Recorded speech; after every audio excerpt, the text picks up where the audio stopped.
Roy Suryo, Rismon CS menghina Pak Jokowi, ya, menghina Mas Gibran lalu menyasar ke Pak Prabowo. Saya itu sudah beberapa kali mereka gugat Pak Jokowi, lalu mereka keluar dari persidangan menunjuk saya. Dia bilang, Firdaus, suatu saat kamu akan bermasalah di kampus. Saya diancam diteror, ban mobil saya digembesin. Ada 4-5 kali ban mobil saya dihantam, lalu ada beberapa kali mobil saya dibaret, bahkan kaca spionnya dipecahin. Saya diancam, berapa kali saya diancam. Bahkan pada saat kerusuhan di DPR, rumah saya mau dibakar.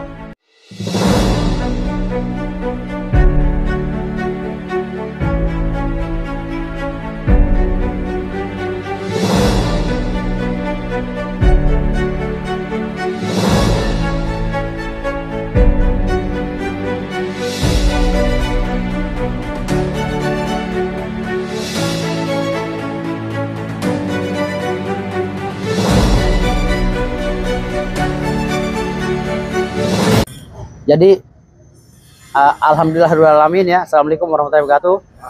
Salam.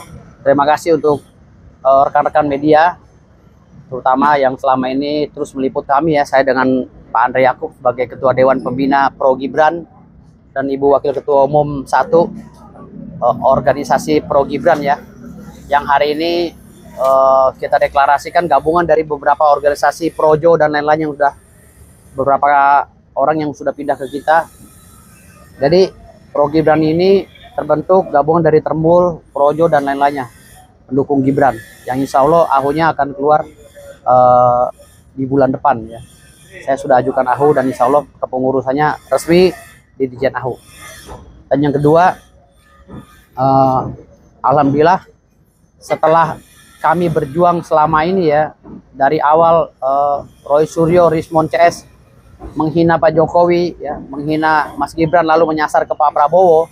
Saya itu sudah beberapa kali membuat YouTube bantahan-bantahan, bahkan dengan kalimat-kalimat yang sebenarnya nggak pantas diucapkan oleh saya. Sebagai kaum akademisi, hanya saja saya mengimbangi mereka, gitu loh. Saya mengimbangi mereka karena mereka udah keterlaluan banget. Keterlaluan. Jadi jumlahnya sedikit nih orang, jumlahnya sedikit nggak seberapa orang, dan orangnya itu aja nggak lebih dari 100. Tetapi ini bisa memprovokasi dan mendoktrin atau membrainwash ya, bisa membrainwash masyarakat Indonesia sehingga masyarakat Indonesia tergiring kepada mekanisme disintegrasi, perpecahan bangsa. Kalau ini kita tidak berani suarakan, ini bahaya. Saya selama hampir beberapa bulan ini menyuarakan peperangan alibi atau peperangan opini bersama tim saya ya, untuk melawan opininya Roy Suryo CS. Ini bukan sembarangan. Dimulai dari masalah pagar laut. Mereka gugat Pak Jokowi. Lalu mereka keluar dari persidangan menunjuk saya. Dia bilang, Firdaus, suatu saat kamu akan bermasalah di KAI, Kongres Advokat Indonesia. Tunggu saja.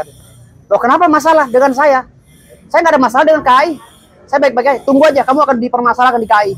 Karena kamu telah membela komunis, kata dia. Loh, berarti ini saya ceritakan ada rentetan cerita sampai jatuhnya ke pembekuan saya gitu. Lalu saya diancam diteror, ban mobil saya digembesin. Ada 4-5 kali ban mobil saya dihantam, lalu ada beberapa kali mobil saya dibaret, bahkan kaca spionnya dipecahin. Saya udah berapa kali selama saya terus melawan opini mereka. Ini gerakan-gerakan mereka ini gerakan separatis, semi separatis. Kalau kita diamin, ini akan berkembang menjadi pemberontakan di bangsa ini. Makanya dari beberapa orang yang menyuarakan suara seperti saya ini, ada beberapa orang yang mundur karena diancam, nggak tahan. Saya diancam, berapa kali saya diancam. Bahkan pada saat kerusuhan di DPR, rumah saya mau dibakar. Target salah satunya setelah Uya Kuya dan si Roni, rumah saya udah diancam, saya udah di WA. Rumah kamu target selanjutnya. Sampai saya sama istri saya mau fungsikan gitu. Tapi saya bilang udah, kita mati bersama di rumah kalau memang mereka datang. Jadi ini nggak main-main loh. Urusan dengan Roy Suryo ini bukan saya saksi kunci, saya salah satu saksi kunci. Bagaimana perjalanan saling bantah-membantah opini, tetapi di belakang itu kita diserang, diancam. Ada beberapa orang, rekan-rekan saya yang berlawanan pendapat dengan Roy Suryo CS, itu sudah diancam, nggak ada yang berani bersuara lagi. Semua nggak ada yang berani bersuara. tinggal saya dengan Andi Rizwan ya, Andi apa itu? Andi Raswan. Itu aja, tinggal kita berdua aja. Jadi kalau kita nggak bersuara ini, selesai, matilah ini, gitu loh. Dan artinya bersyukur ya, status Roy Suryo ini bukan bersyukur. Dan saya juga setelah ya, setelah kabar baru ini, ya, kita bersyukur. Ya, setelah kabar baru ini, saya alhamdulillah bersyukur ya. Mengucapkan terima kasih kepada Bapak Kapolri, Pak Listio Sigit Prabowo. Walaupun saya kemarin sempat ngomel-ngomel sama beliau, minta diganti karena beliau lamban menangani kasus Roy Suryo ya. Pak Listio, saya minta maaf Pak Listio Sigit Prabowo. Saya ngomel-ngomel karena buat kepentingan bangsa.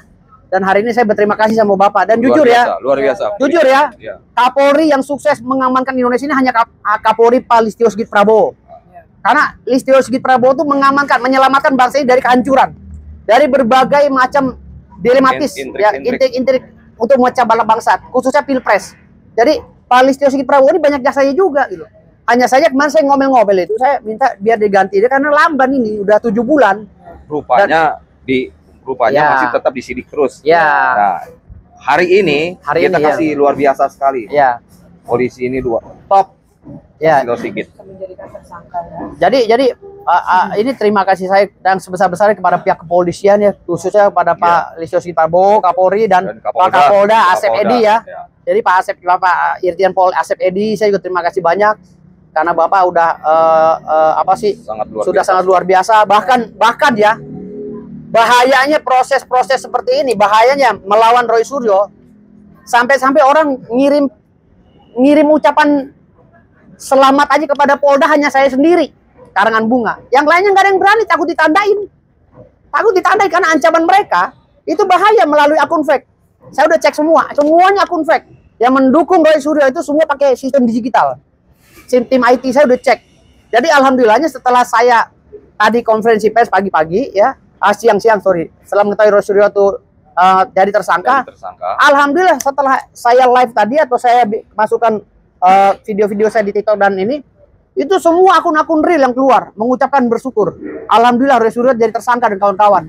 Artinya dari 99 orang yang benar-benar mendukung pemerintah, hanya 1% yang mengikuti dukungan pada Roy Suryo, tapi yang 1% ini berani bersuara. Sementara yang 99% ini takut. Nah makanya saya mengajak kawan-kawan mulai sekarang jangan takut melawan mereka. Ayo kita lawan opini mereka, dalil-dalil hukum mereka kita lawan. Karena bahaya kalau nggak begini, Pak. Sebelum kerusuhan di DPR, Pak, grup Roy Suryo, Rocky Gerung dan lain-lainnya, itu udah berbicara, bubarkan DPR, ganyang DPR dan lain-lain. Itu beberapa kali mereka berbicara. Akhirnya kejadian kan, rumahnya Mas Haroni, rumahnya Uyakuya di Satroni kan, kejadian. Nah, provokasi itu provokasi simpel dianggap kita, tetapi itu membahayakan, Pak. Ditambah lagi sama akun-akun fake yang di media sosial yang seakan-akan menyudutkan Pak Jokowi dan Pak Prabowo. Itu membahayakan kalau kita nggak lawan. Dan saya beberapa kali diancam, Pak. Tapi saya masa bodoh, saya fisabilillah. Saya jihad fisabilillah, saya nggak takut sama mereka.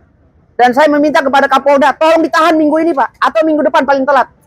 Karena sesuai dengan proses, ya, kalau sudah ada pengumuman tersangka, berarti tersangkanya akan dipanggil di BAP lagi untuk untuk melaksanakan berita acara pemeriksaan untuk tersangka. Dan kita ikuti terus sampai persidangan. Jadi kami akan kawal terus. Kami Pro Gibran akan kawal terus sampai persidangan ya. Kami tidak akan pernah menyerah. Jadi nanti mungkin Ketua Dewan Pembina Pro Gibran yang akan berbicara. Silakan. Terima kasih kawan-kawan. Intinya sudah jelas tadi. Sebetulnya saya perkenalkan dulu. Firdaus ini bukan orang lain. Dia punya paman. Ini adik ini saudara saya sebetulnya. Saudara saya dalam membantu segala usaha saya di NTB. Jadi bukan istilahnya ini mendadak baru ketemu sekarang, jangan salah. Jadi beliau ini ada angkatnya om saya. Ibu saya punya abang itu lettingnya Pak Prabowo. Akabrinya letting Pak Prabowo, akabrinya almarhum. Jadi, ini adik angkatnya. Jadi kita ini ada hubungan keluarga. Ya, jadi otomatis jangan dikira ini baru-baru ini berkenalan, jangan salah. Jadi kita intinya terima kasih sama Kapolri, Kapolda. Memang sangat luar biasa. Yang pikir kita lambat, rupanya cepat. Gaspol, pokoknya intinya. Siap. Oke. Jadi gimana Bu, Wakil Ketua Umum satu kita juga senang karena memang kita sangat berjuang ya dalam 7 bulan ini ya. Sampai kita sempat bikin taruhan. Taruhan juga sampai ya. 1 miliar kalau memang tidak terbukti tersangka, kita akan memberikan hadiah sih sebenarnya, bukan taruhan. Hadiah, taruhan, bukan taruhan. Karena kita memang sudah memprediksi bahwa Roy Suryo juga akan menjadi PSK. Tapi kan memang proses hukumnya lumayan, ya kan, memerlukan waktu yang cukup lama. Tapi saat ini makanya kita sangat senang apa yang kita sudah lakukan itu ternyata berhasil. Jadi ada hasilnya. Tidak sia-sia. Terima kasih buat pihak kepolisian.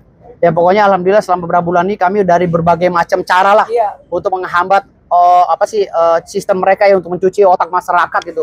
Berbagai cara lah kami mengusahakan agar masyarakat jangan tercuci otaknya, jangan sampai masa itu benci kepada Pak Jokowi, pada Mas Gibran, pada Pak Prabowo. Kita taruh di jalan yang benar, di jalan yang benar. Kita luruskan. Nah, sekarang ini kan kita tinggal mengawal Pak Prabowo aja. Pak Prabowo tuh udah kerja sungguh-sungguh. Luar biasa. Semua koruptor ini disikat habis. Semua mafia diperingati oleh Pak Prabowo. Bagaimana kurangnya gitu loh.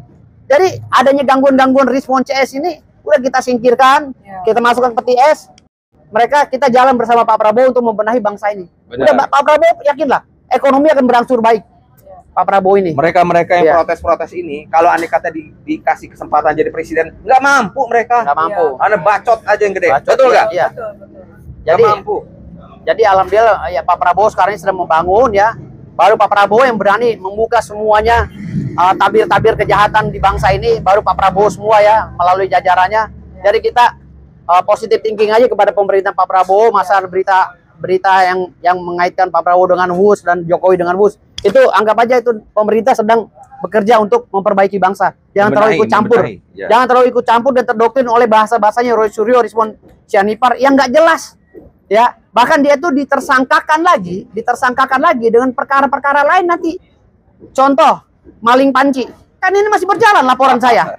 Roy Suryo maling panci aja di Kementerian Menpora itu masih berjalan dan saksi-saksinya sudah diperiksa nih. Saksi-saksi dari anggota saya sudah diperiksa 2-3 orang. Dan ini prosesnya berjalan maling panci. Jadi setelah kasus sekarang ini ya, Undang-Undang 27, Undang-Undang ITE pasal 27 dan pasal 28, baru Undang-Undang Tipikornya akan naik dari laporan kami. Gitu loh. Jadi kita tunggu aja nanti bertubi-tubi Roy Suryo akan merasakan karmanya gitu. Karena dia terlalu sombong. Sombong, Mas. Step by step tapi pasti. Ya, step by step tapi pasti. Dan saya miris ya dengan Roy Suryo, bukan saya menyenggol pribadinya. Ini ada beberapa orang di sekitarnya yang menitip pesan kepada saya, Pak, saya kasihan Pak melihat supirnya bukan, Roy Suryo nggak punya anak. Supirnya dengan pembantunya, kalau makan itu beli sendiri, gajinya di bawah UMR, hanya 1,5 juta apa 2 juta gitu. Harus beli gas sendiri, karena nggak boleh pakai gasnya Roy Suryo. Kalau pakai gas Roy Suryo diomelin, dimaki-maki. Nah, dia titip pesan Pak, kalau Roy Suryo itu harus kemanusiakan karyawannya gitu loh. Jangan ngurusin orang lain tapi karyawannya sendiri ya dengan terpaksa harus kerja dengan dia walaupun terjolimi gitu. Jadi banyak lagi bukti-buktinya. Nah, sekarang hari ini Roy Suryo malam ini pergi ke Gambir ya, tanggal 7 ini kabur. Mau pergi ke Gambir dia. Dia lagi kemas-kemas, dia nggak mau naik pesawat karena udah mungkin di red notice atau apa. Dia pergi ke Gambir malam ini. Ya, saya kasih bocoran sama intelijen, dia lagi pergi ke Gambir. Sekarang lagi persiapan mau ke Semarang. Roy Suryo entah mau kabur, entah mau bertapa atau mau tapa geni atau apa nggak tahu. Pokoknya malam ini berkemas-kemas dia mau pergi ke Gambir. Dan ini laporan polisi sudah saya terima ya. Roy Suryo minggu ini jadi target akan ditahan ya. Ini laporan polisinya. Ini Roy Suryo sudah dapat panggilan dari Polda Metro Jaya ya. Nih panggilan untuk Roy Suryo. Panggilan untuk Roy Suryo dari Polda Metro Jaya. Jadi minggu depan Roy Suryo insya Allah akan ditahan ya, karena dia kena undang-undang ITE pasal 28 ya, pasal 28 ayat 2 kalau nggak salah, yang ancaman hukumannya di atas 5 tahun. Dan insya Allah 3 orang ini, Roy Suryo, Rizwan Syahipar dan Dr. Tifa ditahan insya Allah ya. Tapi kalau yang pasal 27 mungkin belum ditahan, namun prosesnya berangsur-angsur akan berjalan dengan baik di pengadilan. Jadi ya, jadi itu ya. Jadi Roy Suryo ini sudah kita dukung terus. Dapat panggilan ya. Kita dukung terus. Jadi kalau Roy Suryo bilang kami tidak akan ditangkap, bohong.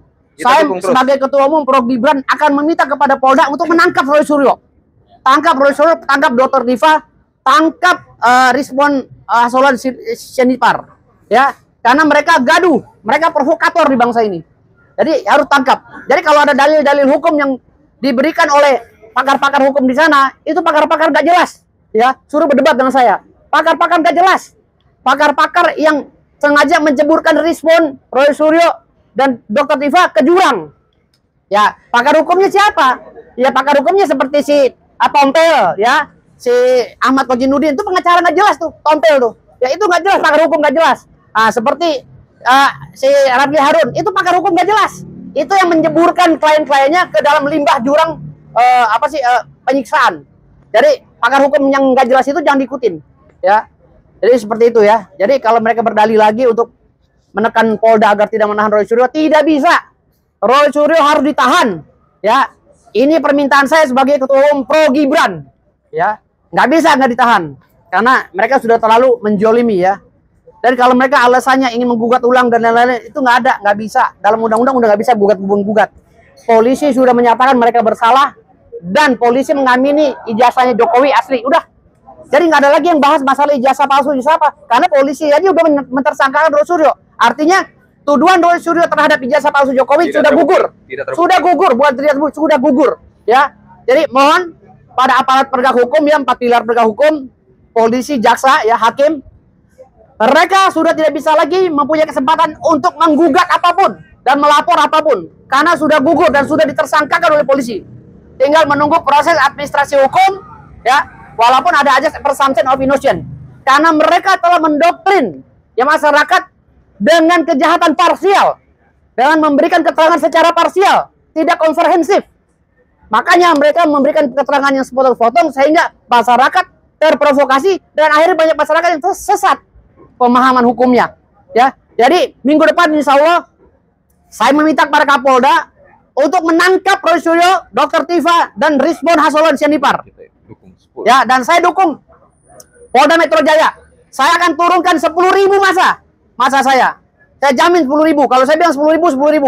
Saya sudah punya track record menurunkan masa 2019. Di depan Bawaslu 3.000 orang relawan militan Prabowo, mendukung Prabowo. Saya sudah mempunyai track record menurunkan masa di Tangsel 2.000 orang sampai 1.000 orang sampai 2.000 orang di Polres Tangsel baru-baru ini. Jadi kalau saya bilang 10.000 saya turunin. Ya, Roy Suryo harus ditangkap. Itu ya. Pada kesempatan ini saya diberikan bisikan juga oleh pembina saya, ya, di Pro Gibran, bahwa memperkenalkan bahwa Pro Gibran ini sudah berdiri. Ya, kami sedang membentuk di setiap daerah. Tujuannya apa? Tujuannya untuk menjaga Pak Jokowi, Gibran, dan Pak Prabowo. Ya, itu Pro Gibran didirikan, ya.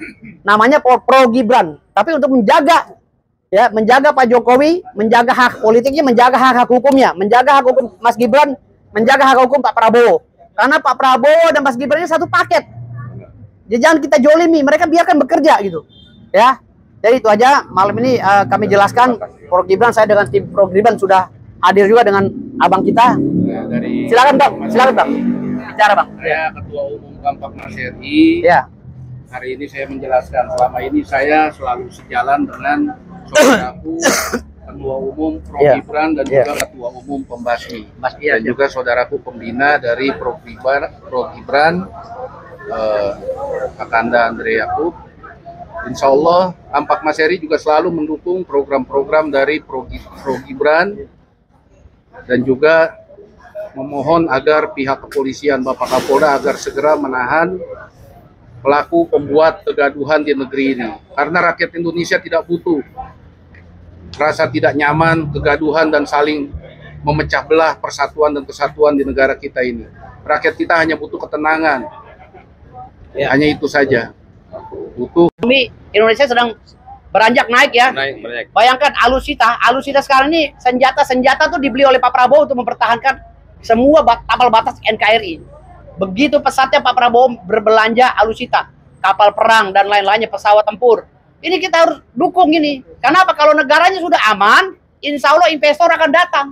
Semua akan bahagia. Indonesia akan menjadi mercusuar dunia. Tapi kalau masih ada penyakit provokator ini yang dilakukan oleh mereka, apa sih untungnya? Ngorek-ngorek ijazah orang? Hah? Oke lah, kita mau benahi bangkai, mau jadi suci. Perbaiki dulu dong rumah tangga kita kayak Roy Suryo, ya kan? Dia ngorek-ngorek Jokowi, seakan-akan dia orang suci. Istrinya aja telantar, tidurnya beda kamar sama istrinya. Pisah ranjang gitu loh. piaranya kucing, nggak punya anak, miaranya cuma kucing. Kan orang kayak gitu kan kayak psikopat gitu. Orang kayak psikopat ini nggak boleh hidup di Indonesia ini, dan boleh hidup tapi harus dijauhi karena bahaya, ya. Karena bahaya. Itu aja dari saya. Terima kasih banyak. Mungkin itu ya. Terima kasih ya.